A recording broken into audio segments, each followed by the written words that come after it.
आगामी 15 से 24 अक्टूबर की कालावधि के दौरान अमरावती शहर स्थित श्री अम्बा देवी व श्री एकवीरा देवी मंदिर में हर वर्ष की तरह बड़ी धूमधाम के साथ 9 दिवसीय नवरात्रोत्सव मनाया जाएगा। इस दौरान मंदिरों के साथ ही राजकमल चौक से गांधी चौक होते हुए अम्बा देवी मंदिर तक आयोजित नवरात्रोत्सव की यात्रा में भी अच्छी खासी भीड़ रहती है। इस बात के मद्देनजर शहर यातायात पुलिस विभाग ने अम्बा देवी व एकवीरा देवी मंदिर की ओर जाने वाले रास्तों को आवाजाही के लिहाज से बंद करते हुए 9 दिनों तक वाहनों के आवागमन हेतु पर्यायी रास्तों का उपयोग करने के बारे में अधिसूचना जारी की है। साथ ही अम्बा देवी की यात्रा में आने वाले भाविक श्रद्धालुओं हेतु वाहन पार्क करने के लिए शहर में 6 अलग अलग स्थानों पर पार्किंग की व्यवस्था उपलब्ध कराई गई है। शहर यातायात पुलिस विभाग के प्रभारी सहायक पुलिस आयुक्त मनीष ठाकरे द्वारा जारी की गई प्रेस विज्ञप्ति में कहा गया है कि शहर पुलिस उपायुक्त की ओर से इस संदर्भ में जारी की गई अधिसूचना 14 व 15 अक्टूबर की दरमियानी रात 12 बजे से 24 व 25 अक्टूबर की दरमियानी रात 12 बजे तक लागू रहेगी।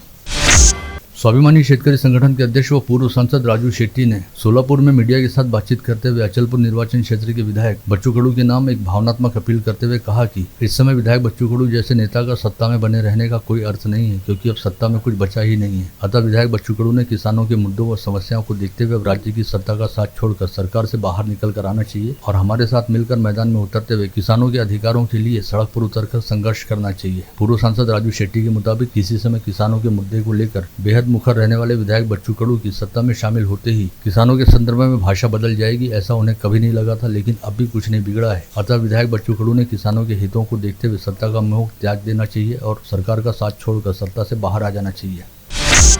कांग्रेस की विभागीय बैठक में हिस्सा लेने हेतु आज सुबह कांग्रेस प्रदेशाध्यक्ष नाना पटोले अमरावती पहुंचे, जिनकी अध्यक्षता में माल्टेगढ़ी के पास स्थित पार्टी भवन में अमरावती संभाग की चुनावी तैयारी की समीक्षा बैठक आयोजित की गई। इस बैठक में प्रदेशाध्यक्ष नाना पटोले ने कहा कि पार्टी के कार्यकर्ताओं को कागज पर अपना पद न बताते हुए संगठन को मजबूत करने पर बल देना चाहिए। साथ ही पटोले ने विधायक यशोमती ठाकुर व पूर्व विधायक वीरेंद्र जगताप के भी भाषण यह कहते हुए नहीं होने दिए कि ऐसे भाषणों में नाहक ही समय जाया होता है। महिन्याच्या आत मिटिंगा झाल्याच पाहिजे, जिल्ह्यांनी घेतल्याच पाहिजे आणि आपणही घेतल्या पाहिजे। त्यामुळे आपली ताकद वाढते। वैचारिक जे काही प्रोग्राम असतात AICC असतील, प्रदेशचे असतील नसेल तर त्याच्या जागी तुम्हाला दुसरा अध्यक्षाचं त्यांच्या प्रदेश अध्यक्षाकडे नाव पाठवून आपल्याला दुसरा नेमता येतं। हे एक तुम्हाला सांगतो, म्हणजे तुम्हाला ते त्यांचं क्लिअरिटी होऊन जाईल। और युवक कांग्रेस युवसेनेच्या मुलांना जी संधी मिळालेली आहे। इसके साथ ही कांग्रेस प्रदेशाध्यक्ष नाना पटोले ने आज यहां पर एक पत्रवार्ता को भी संबोधित किया, जिसमें उन्होंने कहा कि INDIA यानी इंडिया गठबंधन में विजय का मेरिट बेस होगा और जहां पर जिसकी विजय के अवसर होंगे उस सीट पर उस घटक दल का उम्मीदवार दिया जाएगा। साथ ही उन्होंने यह भी कहा कि अमरावती में शहर से लेकर मेलघाट के दुर्गम गाँव तक कांग्रेस को मजबूत किया जा रहा है।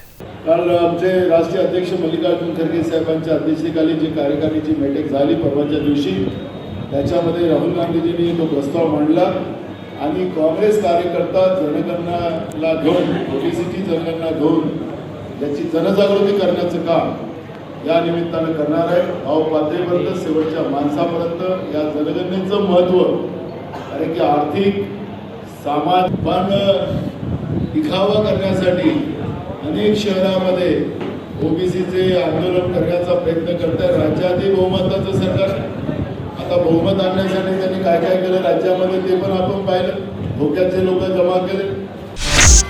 मुर्शीवरुण निर्वाचन क्षेत्र के विधायक देवेंद्र भुयार ने राज्य के उप मुख्यमंत्री अजित पवार व कृषि मंत्री धनंजय मुंडे से संतरा उत्पादक किसानों को हुए नुकसान के भरपाई की बीमा रकम 8 दिन में उनके खाते में जमा करने की मांग की थी, जिसके चलते जिले के संतरा उत्पादक किसानों हेतु 13 करोड़ 93 लाख रुपए का बीमा मंजूर किया गया है और यह रकम जल्द ही संबंधित किसानों के खातों में जमा कराई जाएगी। पेसा आंदोलक गंगाराम जांभेकर द्वारा आज यहां बुलाई गई पत्रवार्ता में कहा गया कि आगामी 16 अक्टूबर को जिले की सांसद नवनीत राणा के निवास स्थान के समक्ष मेलघाट क्षेत्र के आदिवासियों द्वारा पेसा संबंधी मांगों को लेकर बेमुदत ठिया आंदोलन किया जाएगा। साथ ही उन्होंने कहा कि आदिवासियों को उनका अधिकार दिलाने हेतु बनाए गए पेसा कानून को अमल में लाए जाने की ओर स्थानीय जनप्रतिनिधियों द्वारा लगातार अनदेखी की जा रही है। स्पष्ट है, कायदा है, हमारे पास शासन निर्णय है, फिर भी हमारे युवाओं को आज रोजगार नहीं मिल रहा। हमारे मेलघाट आज कुपोषण मातृत्व से ग्रस्त है, उसको जानबूझकर उन्होंने कुपोषित कर रहे हैं, जानबूझकर बदनामी कर रहे हैं। आज हम चाहते हैं हमको रोजगार दो। हमारे आदिवासी भाई आज गठरी पुटरी जो भी सामान लेकर बाहर क्यों काम करने जा रहा है। आज हमारे पर वहाँ पर रिक्त जगहों पर भर्ती किया जाए तो जो रोजगार है वहाँ पर उपलब्ध हो सकता है। गौतम नगर निवासी 6 वर्षीय सृष्टि उर्फ दीक्षा थोरात की मौत के लिए पूरी तरह से रामपुरी कैंप स्थित राधा कृष्णा हॉस्पिटल के संचालक डॉक्टर स्नेहा व डॉक्टर पिंजानी को जिम्मेदार बताते हुए भीम ब्रिगेड ने इन दोनों डॉक्टरों के खिलाफ सदोष मनुष्यवध व एट्रोसिटी एक्ट की धाराओं के तहत अपराध दर्ज करने तथा दोनों डॉक्टरों को 2 दिन के भीतर गिरफ्तार करते हुए उनके पंजीयन क्रमांक व अस्पताल के लाइसेंस को रद्द करने की मांग उठाई। इस मांग को लेकर भीम ब्रिगेड द्वारा जिलाधीश को ज्ञापन सौंपा गया। साथ ही सृष्टि उर्फ दीक्षा थोरात की मृत्यु मामले में भीम ब्रिगेड संगठन के पदाधिकारियों ने आज मृतक बच्ची के परिवार सहित जिला शल्य चिकित्सक के केबिन में उनसे मुलाकात की। इस समय जिला शल्य चिकित्सक डॉक्टर दिलीप सोनले द्वारा बताया गया कि कल गुरुवार को एडविन अस्पताल की एक टीम पोस्टमार्टम रिपोर्ट लेने के लिए अकोला रवाना हो रही है, जिसके बाद आरोपी डॉक्टर पर गिरफ्तारी की कार्रवाई 2 दिन के भीतर हो सकती है। भाजपा नेता तुषार भारती ने ब श्रेणी तीर्थ क्षेत्र का दर्जा प्राप्त रहने वाले ऋण मोचन में पुल बनाने के प्रलंबित काम को जल्द से जल्द पूरा करते हुए पुल को सभी के लिए शुरू करने की मांग की। इस बारे में उन्होंने कहा कि वे जल्द ही इस संदर्भ में नवनियुक्त जिला पालक मंत्री चंद्रकांत पाटिल से चर्चा भी करेंगे। भारतीय खेत मजदूर यूनियन ने आज जिलाधीश को निवेदन सौंपते हुए कहा कि सरकार द्वारा मनरेगा को कमजोर करने का काम किया जा रहा है और मनरेगा में काफी जमकर भ्रष्टाचार किया जा रहा है। ऐसे में पूरे मामले की सघन जाँच की जाए। महानगरपालिका ठेकेदार संगठन की सर्वसाधारण सभा गत रोज जोशी हॉल में संपन्न हुई, जिसमें मनपा से बकाया बिल के दीपावली से पहले भुगतान के लिए आयुक्त से चर्चा के अधिकार संगठन के अध्यक्ष सतीश परदेशी को देने का निर्णय सर्वसम्मति से लिया गया। भातकुली शहर स्थित आदर्श प्राइमरी शाला के शिक्षकों व शाला प्रबंधन की लापरवाही के चलते कक्षा पहली में पढ़ने वाली वीरा वानखड़े नामक छात्रा के घायल हो जाने की शिकायत छात्रा की मां द्वारा भातकुली पुलिस थाने में दर्ज कराई गई। साथ ही बताया गया कि शाला प्रबंधन की लापरवाही के चलते उनकी बच्ची घायल हुई है और बच्ची के घायल होने के बाद शाला प्रबंधन ने अपनी जिम्मेदारियों से पल्ला झाड़ने के साथ ही बच्ची के माता पिता को डराने धमकाने का भी प्रयास किया। राज्य सरकार द्वारा निजी कंपनियों के माध्यम से सरकारी पद भर्ती किए जाने के विरोध में नांदगांव खंडेश्वर के विद्यार्थियों ने गत रोज नांदगांव खंडेश्वर के बस स्टैंड पर सिंगाड़े बेचकर सरकारी निर्णय का कड़ा विरोध किया। इस प्रतीकात्मक आंदोलन में नांदगांव खंडेश्वर के एमपीएससी व स्पर्धा परीक्षा विद्यार्थी बड़ी संख्या में शामिल हुए। आजादी के अमृत महोत्सव कार्यक्रम के समापन उपक्रम के तहत केंद्र सरकार के मार्गदर्शन में मेरी मिट्टी मेरा देश अभियान के तहत अमृत कलश यात्रा उपक्रम अमरावती महानगर पालिका की ओर से चलाया गया था, जिसका आज सुबह 11 बजे मनपा के प्रांगण में समापन समारोह आयोजित किया गया था। इस अवसर पर भाजपा के विधायक प्रवीण पोटे पाटिल विशेष तौर पर उपस्थित थे। इस अमृत कलश यात्रा में संकलित मिट्टी विशेष ट्रेन के जरिए दिल्ली भेजी जाएगी।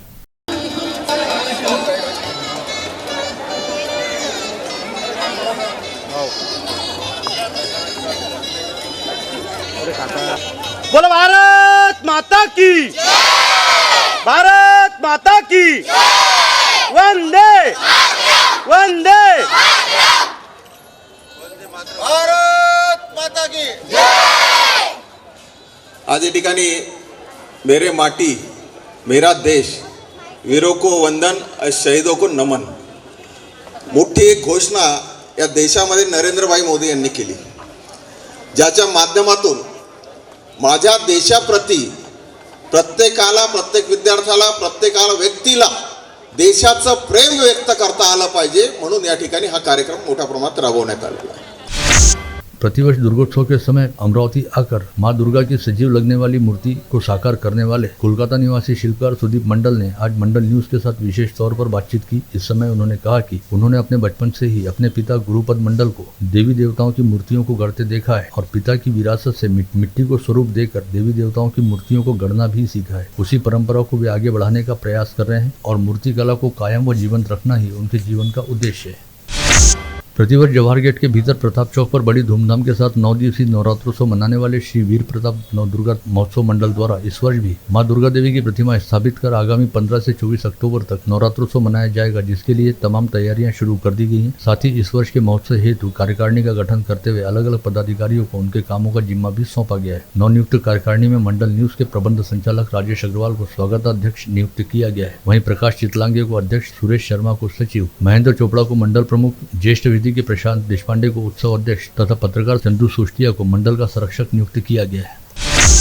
अग्रवाल समाज द्वारा आयोजित महाराजा अग्रसेन जयंती उत्सव अंतर्गत बीती शाम तेरे संग 11 कार्यक्रम का युवाओं ने जमकर आनंद लूटा, जिसमें युगलों के नृत्य के साथ ही विभिन्न गेम व परिधान स्पर्धाओं सहित कई कार्यक्रमों का समावेश रहा।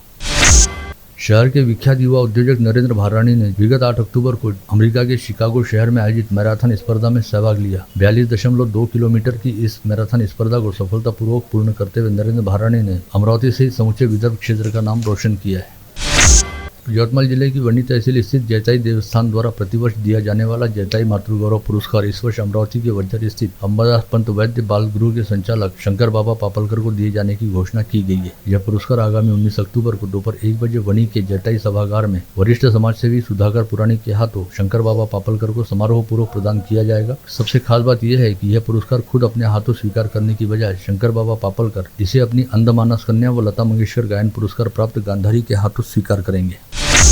पिछले खरीफ सत्र में उपज मंडी को अनाज के व्यवहार के चलते 13 करोड़ 44 लाख रुपए की आय हुई। गत वर्ष मंडी में सोयाबीन की तुलनात्मक रूप से आवक कम रही। इसके बावजूद फसलों से उपज मंडी को 6 करोड़ 12 लाख रुपए का राजस्व प्राप्त हुआ। आगामी नवरात्रोत्सव के मद्देनजर राजकमल चौराहे से गांधी चौक के बीच लगने वाले मेले के दौरान किसी भी तरह की कोई दुविधा निर्माण न हो, इस बात के मद्देनजर मनपा के अतिक्रमण विभाग द्वारा आज नमूना व राजकमल चौक परिसर का अतिक्रमण हटाया गया। इस कार्रवाई में 2 ट्रक से अधिक माल जब्त किया गया।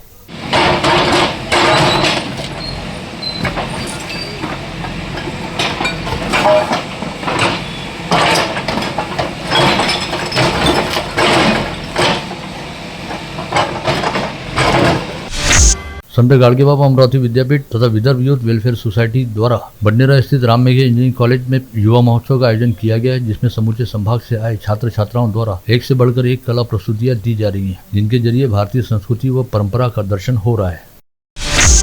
इसके साथ ही 9 दिवसीय नवरात्रोत्सव के दौरान शहर में कानून व व्यवस्था की स्थिति बनी रहे तथा कहीं पर भी किसी तरह की कोई अप्रिय वारदात न हो, इस बात के मद्देनजर शहर पुलिस आयुक्तालय क्षेत्र अंतर्गत विभिन्न पुलिस थानों में पुलिस रिकॉर्ड पर रहने वाले पेशेवर अपराधियों के खिलाफ शहर पुलिस आयुक्त नवीन चंद्र रेड्डी ने एक बार फिर मोर्चा खोल दिया है, जिसके चलते या तो कई बदमाश नवरात्र पर्व के दौरान जेल में रहेंगे या फिर उन्हें पुलिस की कार्रवाई से बचने हेतु शहर छोड़कर जाना पड़ेगा। साथ ही पता चला है कि सीपी रेड्डी द्वारा जल्द ही 2 कुख्यात अपराधियों को MPDA के तहत जेल में स्थानबद्ध करने का प्रस्ताव भी तैयार किया जा रहा है। गाड़गेनगर पुलिस थाना क्षेत्र अंतर्गत शेगांव नाका रोड पर सावित्रीबाई फुले समुपदेशन केंद्र के संचालक विवेक राउत ने अपने पास समुपदेशन हेतु आई 25 वर्षीय युवती का शारीरिक शोषण करने के साथ ही उसे जान से मारने की धमकी दी। इस मामले को लेकर मिली शिकायत के आधार पर पुलिस ने विवेक राउत को नामजद किया है। जिले में 8 अक्टूबर से अगले 2 दिनों के दौरान 3 किसानों द्वारा आत्महत्या किए जाने की जानकारी सामने आई है, जिसमें मोर्शी तहसील में 2 व चांदूर बाजार तहसील में 1 किसान ने खुदकुशी कर ली। मोर्शी तहसील के रिद्धपुर में रहने वाले प्रवीण हरणे नामक 35 वर्षीय किसान ने तथा सावरखेड़ पिंगलाई गांव में रहने वाले गोपाल तायडे नामक 50 वर्षीय किसान ने सिर पर लगातार बढ़ते कर्ज के बोझ से परेशान होकर आत्महत्या की। इसके साथ ही चांदूर बाजार तहसील के शिरजगांव कस्बा में ऋषिकेश पार्थी नामक 35 वर्षीय किसान ने भी सोमवार को फांसी लगाकर आत्महत्या की। चिखलदरा तहसील अंतर्गत आवागढ़ में अपने मवेशियों को चराई हेतु जंगल लेकर गए और मछली पकड़ने हेतु नदी में उतरे मंगू जामुनकर नामक 45 वर्षीय किसान की खंडू नदी में डूब जाने की वजह से मौत हो गई। भातकुली दरियापुर रोड पर कलमगवान के पास बीती रात एक तेज रफ्तार कार अनियंत्रित होकर पलट गई, जिसमें सवार महिला व बच्चों सहित कुल 6 लोग घायल हो गए। इस कार में धामोरी निवासी खेड़कर परिवार सवार था। दरियापुर के सिविल लाइन परिसर में रहने वाले केतन ऋषि नामक व्यक्ति रेडियंट कैश मैनेजमेंट सर्विसेज में एग्जीक्यूटिव के तौर पर कार्यरत हैं और वे रोजाना की तरह शहर के विभिन्न कार्यालयों से करीब 1,56,000 रुपए की रकम जमा करने हेतु बैंक में भरने पहुंचे, परंतु कैशियर उपलब्ध नहीं रहने के चलते चाय पीने के लिए अपने सहकारी के साथ चले गए। इसी समय उनकी दोपहिया की डिक्की में रखी पैसों से भरी थैली को एक अन्य दोपहिया पर सवार होकर आए 2 अज्ञात लोग लेकर भाग निकले। एशिया कप क्रिकेट स्पर्धा में चल रही मैचों पर लगाए जा रहे सट्टे की गुप्त सूचना मिलते ही वाशिम पुलिस ने 10 अक्टूबर की रात 8 बजे के आसपास रिसोर्ट शहर के लूनी फाटे पर छापा मारा, जहां पर पुलिस ने एक वाहन में बैठकर श्रीलंका व पाकिस्तान की मैच पर सट्टा लगा रहे 2 आरोपियों को हिरासत में लिया। वहीं लाइव सट्टेबाजी कर रहे अन्य 12 आरोपियों के खिलाफ आपराधिक मामला दर्ज किया गया।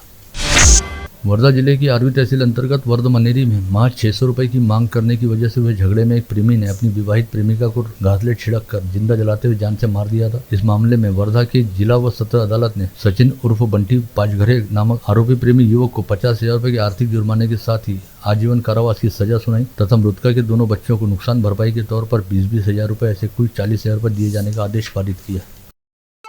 आप देख रहे थे मंडल न्यूज बुलेटिन। हमारे चैनल को लाइक करें, शेयर करें और हाँ, सब्सक्राइब करना ना भूलें। कल होगी आपसे फिर मुलाकात, तब तक के लिए धन्यवाद।